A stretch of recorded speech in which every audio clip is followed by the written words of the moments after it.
با نام و یاد خدا. عرض سلام و ادب و احترام. مرادی هستم از چنل استوک مارکت 64 دانشگاه تحلیل. خب همونطور که مشاهده میکنید تأثیر استیضاح آقای همتی بر بازار امروز کاملا نمایان هست. اکثر نماد منفی هستند و امروز اصلا بازار خوبی رو نداشتیم. لذا همونطور که مشاهده میکنید 91% سهام منفی و حدود 9% در حالی که ما روزهای گذشته روز به روز در حال دیدن رشد بازار بودیم. بازار داشت به مسیر خودش ادامه میداد، کندل ها داشت درشت‌تر میشد و مسیر خوبی رو داشت بازار طی میکرد. اما فقط یک خبر تونست بازار رو اینجوری بریزه که چیزی هلوش 55,000 یا 57,000 بله 57,000 واحد شاخص کل ما ریخت. تأثیر یک خبر که جناب همتی استیضاح شدن و برکنار شدن و آقای ظریف هم کنارگیری کردن. خب همین یک خبر میتونه بازار رو کلا روند بازار رو به هم بریزه. اما سوالی که هست اینه، عذرخواهم من یه مقدار سرفه میکنم، مریض هستم. اما چیزی که هست این که حال روزهای آینده بورس چطوره؟ ببینید ما فعلا تو نمودار تحرک قیمتی امروز خروج پول زیادی بود، خیلی خارج شدن و عرضم به حضور شما نگاه کنید این نمودار تحرک قیمتی خیلی مطالب رو ما داره میگه. دیروز هم نمودار تحرک قیمتی به ما ورود رو داده بود، اما فقط اخبار تونستن این قضیه رو تغییر بدن. اگر اخباری نبود امروز بازار خیلی خوبی رو ما داشتیم.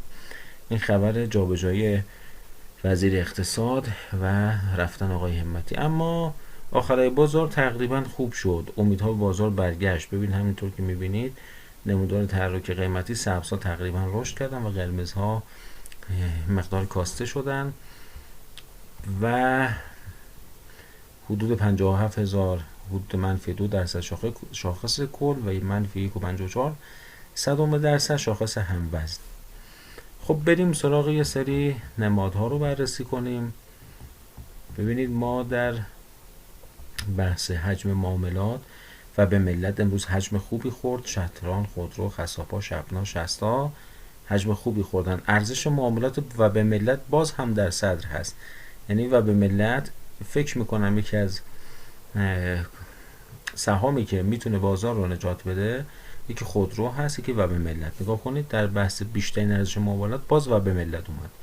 باز خودرو، اینجا خودرو دومین صف هست، در حجم معاملات سومین بود. حالا شتران که دیروز معاملاتش تایید نشد ولی با مثبت 20% ولی امروز با مثبت 10% تایید شد. خب اینم باز خوب بود. شپنای مقدار بالا اومد و این من پیش بینی میکنم که فردا، البته اگه پیش بینی من روز گذشته مقدار متفاوت بود، علتش فقط این خبره بود که این خبره پردازش نشده بود کامل. من اصلا باورم نمیشد همتی رو اینجوری کنار بذارن. من نمیگم که حالا آقای همتی خوب بودن بد بودن، درسته دلار رو ایشون مثلا فرض کن 40 خورده 50 تومان تحویل گرفتن، الان هولوش 92 تومان، من قبول دارم. ولی کن شاید یکم فرصت بیشتری، شاید ایشان میتونست راحت اصلاح بده و پایین تر بیاره مقدار دلار رو. به هر ترتیب تصمیم گرفتن که تو این برهه از زمان کنار بگذارند. حالا نمیدونم آیا پیام سیاسی داشت برای اونور آب، برای آمریکا، برای اسرائیل، یا پیام سیاسی نداشت، پیام داخلی داشت. این پشت پرده قضایات چی میگذره من خبر ندارم. ما فقط مطالبی رو بررسی میکنیم که روی چارت میبینیم. پس روی چارت الان داره میگه خبر آمده و هیجانات اتفاق افتاده، کندل 57,000 واحدی ریختیم.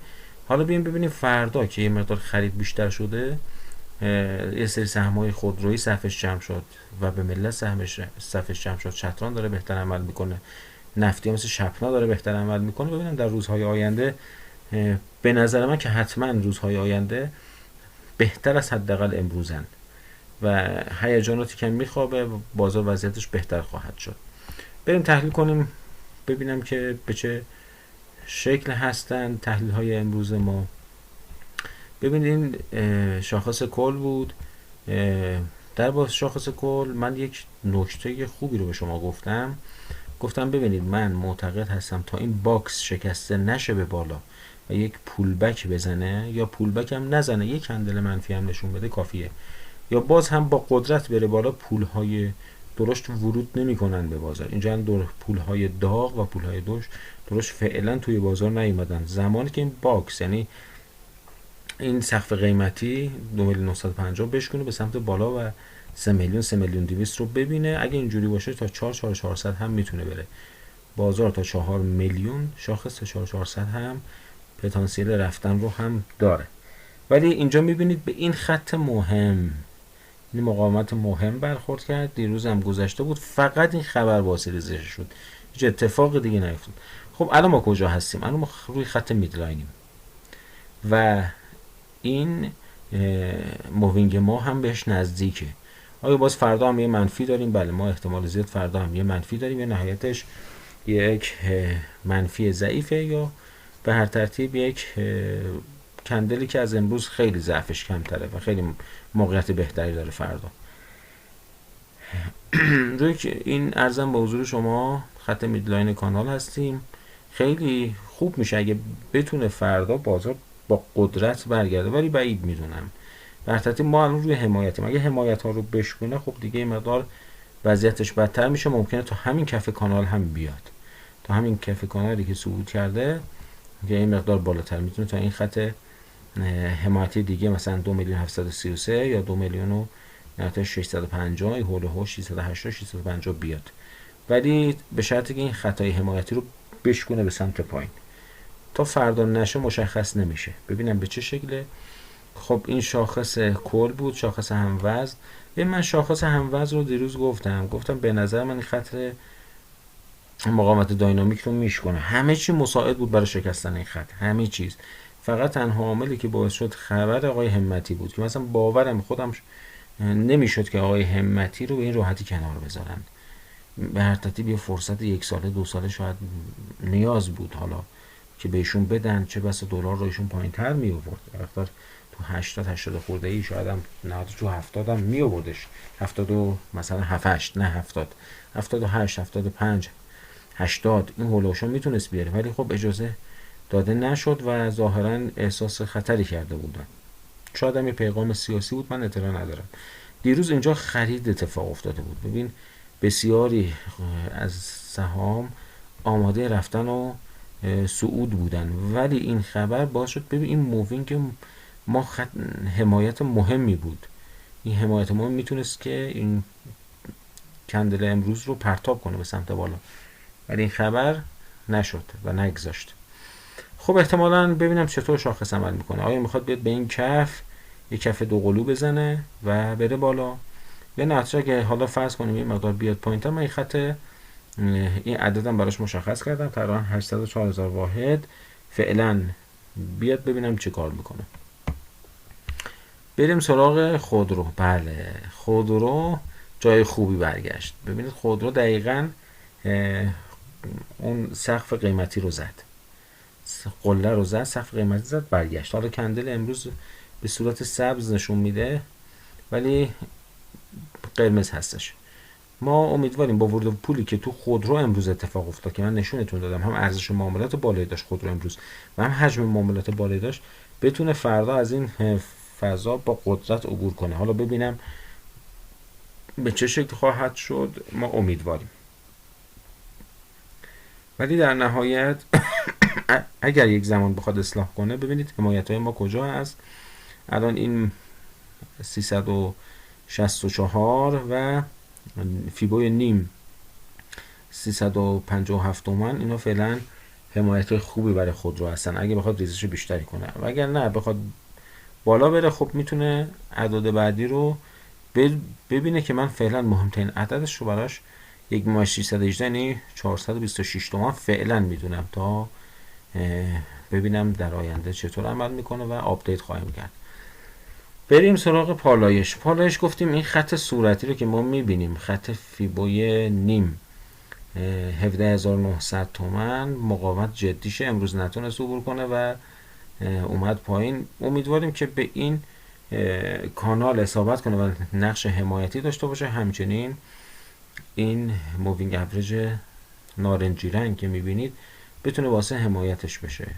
امیدواریم که به این کانال ورود نکنه، که من بعید میدونم، مگر اینکه حالا خیلی اخبار خاصی بشه، بخواد اتفاقات بیشتری بیفته و شکافی بین مجلس و دولت بخواد اتفاق بیفته، چون به هر ترتیب استیضاح کردن دیگه. اینا تصمیمشون چی بود؟ وفاق. مگه وفاق نبود؟ وفاق ملی بین مجلس و دولت. یعنی این وفاق ملی رفت زیر سوال یه مقدار. حالا اونا بیان به چه شکل عمل کنن، آیا دلار رو ببرن بالا، بورس رو بشکنن بیان، این حالا چیزایی که معلوم نیست اتفاق بیفته. ولی اگه قرار باشه بورس دستکاری نشه و راه خودش رو بره، این اهداف رو راحت میتونه بشکنه به سمت بالا. مخصوصا که ما تو اسفند ماه هم هستیم و هر سال تو اسفند ماه خوب عمل میکرده بازار. بریم سراغ دارا. چارت دارا هم ببینیم. بله، دارا هم این خط مقاومتی رو شکست رفت بالا، حالا داره پول بک میزنه به خط مقاومتی و این مووینگ امیدواریم که بالا. ببین هم چند تا موردی رو که ما بررسی کردیم، مثل دارا، مثل پالایش، اینا دارن به ما میگن فردا روز مهمیه. اینا دارن به ما میگن فردا یا نهایتش پس فردا هم نباشه، فردا یا پس فردا روز مهمیه. اینا دارن به سر حمایتاشون میرسن، حمایت جدی. امیدوارم که حمایت بشه و از اینجا برگردن. بریم سراغ چارت اهرم رو هم ببینیم با هم. ببین اهرم چه کار کرد. این خط 0.618 نتونست ازش عبور کنه، با اینکه بالا زد ازش ولی نتونست تثبیت بده و ریخت اومد. فعلا خط نیم حمایت مهمی هست اینجا براش. فردا اهرم ببینم فردا برمیگرده یا اینکه نه، باید بیاد به این مووینگ اوریج نارنجی ما اصابت کنه و از اینجا برگرده، که فکر نمی کنم فردا اهرم بخواد حرکت خاصی رو بزنه. احتمالا فردا این منفی خوب بخوره به این خط مووینگ یا فیبوی 0.382، یعنی به مبلغ 2600 تومان برسه و صعودی باشه. بریم سراغ چارت دلار آمریکا. خط میدلاین رو شکست. اگه دیروز یادتون باشه گفتم که به هر ترتیب بریم ببینیم به خط میدلاین بخواد برگرده و صعودی بشه یا اینکه بشکنه. خب خبر امروز روی دلار هم اثر خودش رو گذاشت. رو همه بازارهای موازی طلا، دلار و بورس اثرهای منفی خودش رو استیضاح آقای همتی گذاشت. خب گفتم که در روزهای آتی ما انتظار داریم که این کف کانال رو ببینه. من در جلسه گذشته شما گفتم وقتی که یه مقدار به سمت اصلاح میاد انتظار پایین. حالا فردا شاید این یک کندل مثبت بزنه به خط میدلاین بخوره و دوباره بریزه. اما بریم سراغ طلای 18 عیار. بله، کانال خودش رو شکست. روز گذشته به شما گفتم این کندل سبز رو میبینید مال دیروز. من گفتم که این یه پول بک هست به این کانال شکسته شده و دوباره میریزه و همینطور هم شد. ببینید پول بکش رو کانال زد و شکست. پول بک لازم نیست حتما بهش بخوره و حتما ازش عبور کنه، همین که یک احترامی بگذاره بهش، بگه من عرضم به حضور شما این شکسته شدن رو به فال نیک میگیرم، میاد یه احترام میذاره. مثل کشتیگیرا که وقتی موفق میشن میان کشتی رو میبوسن. حالا ایشون اومده موفق شده کانال رو شکسته، میاد کانال رو میبوسه و دوباره برمیگرده به سمت پایین. حالا حمایت های فعلا فکر میکنم 6,150,000 تومان فعلا سر راش هست تا ببینم اینها به این شکل به چه شکلی عمل میکنه. ما میتونیم براش یک کانال دیگه رسم کنیم. نگاه کنید، برای میتونیم یک کانال، اجازه بدید، به این شکل کانال رو دوبل کنیم. اگه کانال رو دوبل کنیم دقیقاً کف کانال میفته همین مووینگ نارنجی رنگ ما.